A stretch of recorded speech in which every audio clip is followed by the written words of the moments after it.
تلنگانہ حکومت کی جانب سے گھر گھر پہنچ کر کیے جانے والے ذاتوں کی دوبارہ مردم شماری کو عوام کی جانب سے زیادہ رد عمل نہیں مل رہا ہے۔ حکومت نے 16 فروری سے اس ماہ کے آخر تک دوبارہ مردم شماری کا موقع دیا تھا۔ حکومت نے اندازہ لگایا تھا کہ ریاست میں 3,56,323 خاندان اس سروے میں شامل نہیں ہوئے۔ کچھ مکانات مقفل ہونے کی وجہ سے اور کچھ لوگوں کی عدم دلچسپی کے باعث یہ خاندان سروے سے محروم رہ گئے۔ اسی وجہ سے حکومت نے انہیں ایک اور موقع دینے کے لیے 3 مرحلوں پر مشتمل نیا طریقہ متعارف کروایا۔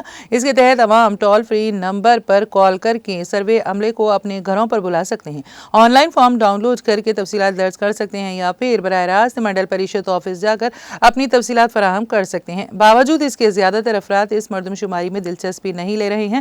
حکومت نے ذاتوں کی مردم شماری کے بارے میں بڑے پیمانے پر تشہیر کی، لیکن پھر بھی عوام خاص طور پر BC طبقے کے افراد اس میں زیادہ دلچسپی نہیں دکھا رہے ہیں۔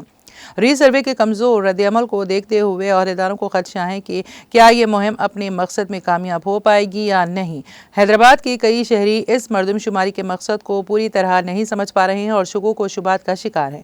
کچھ لوگ پوچھ رہے ہیں کہ اس میں شامل ہونے سے انہیں کیا فائدہ ہوگا، جبکہ کچھ اپنے ذاتی تفصیلات فراہم کرنے سے ممکنہ مسائل کے بارے میں فکر مند ہیں۔